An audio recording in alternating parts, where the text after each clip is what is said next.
Oligopolies. Concentration ratios show how dominant the big firms in a market are. Some industries are dominated by just a few companies, even though there may be many firms in that industry overall. These are called concentrated markets. The level of domination is measured by concentration ratio. Suppose 3 firms control 90% of the market, while another 40 firms control the other 10%. The 3-firm concentration ratio would be 90%. That is, the 3 largest firms control 90% of the market. It's easy to calculate the number of firm concentration ratio of a market. For example, suppose a market is worth 45 million, and if you wanted to find the 3-firm concentration ratio. If the biggest 3 firms have revenues of 15 million, 9 million and 7 million respectively, the 3-firm concentration ratio would be 68.9%.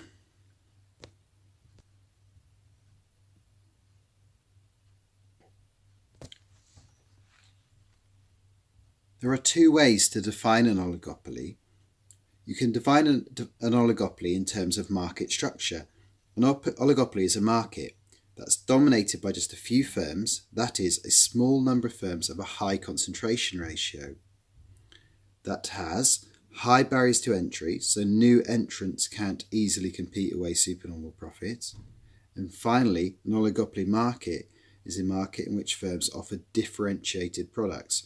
These products offered by firms will be similar but not identical.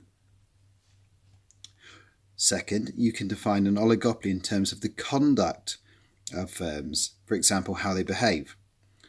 An oligopoly is a market in which firms are interdependent, that is, the actions of each firm will have some kind of effect on the others.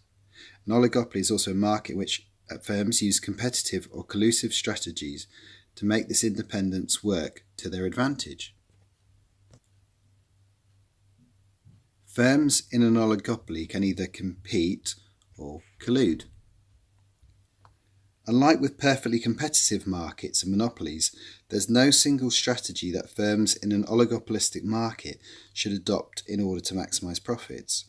Firms in an oligopoly market face a choice about what kind of long-term strategy they want to employ, and each company's decision will be affected by how the other interdependent firms in the market act. This means that there are different possible scenarios in an oligopolistic market. Competitive behaviour. This is where firms don't cooperate but compete with each other, especially on price. Collusive behaviour.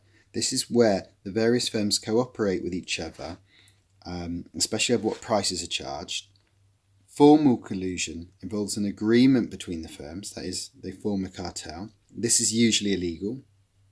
Informal collusion is tacit, that is, it happens without any kind of agreement. This happens when each firm knows it's in their best interest not to compete, as long as the other firms do the same. Some firms in a collusive oligopoly may still be able to act as price leaders, that is, setting the pattern for others to follow. For example, if the firm changes its price, other firms will do the same, so prices remain at similar levels to each other.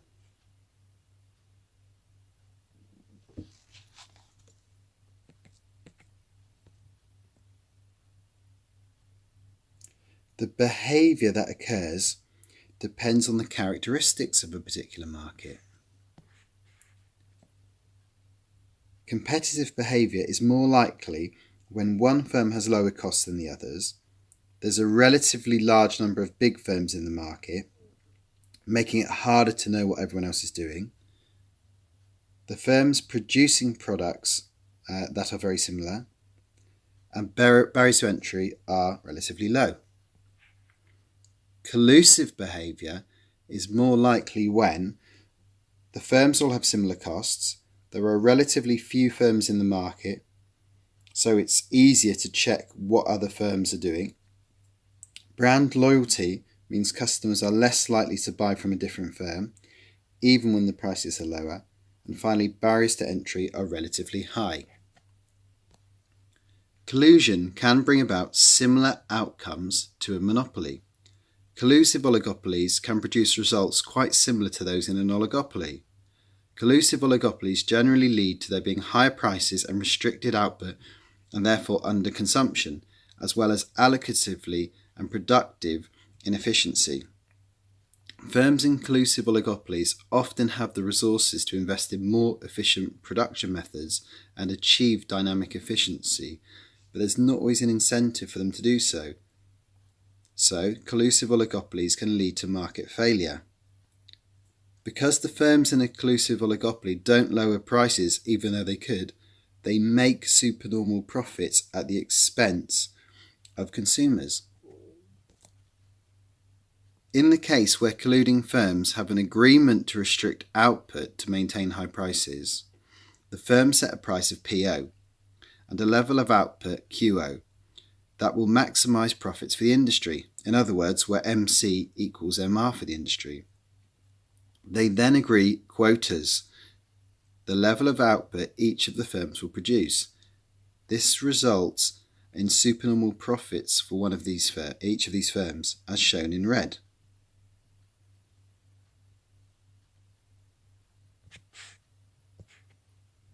Firms that collude on price will still compete in other ways, so the firm's marketing policies are very important.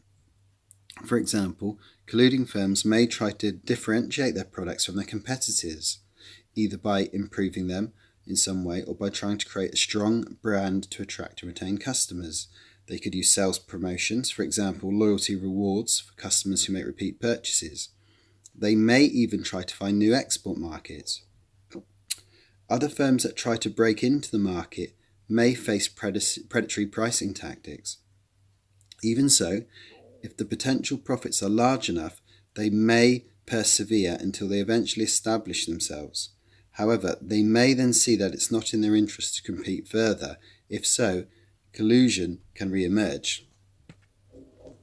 Oligopolies might not be as bad as they sound. Some economists argue that collusive oligopolies are either A, not as bad as they're sometimes made to sound, B, unstable, that is, they're unlikely to last for very long, or C, both of the above.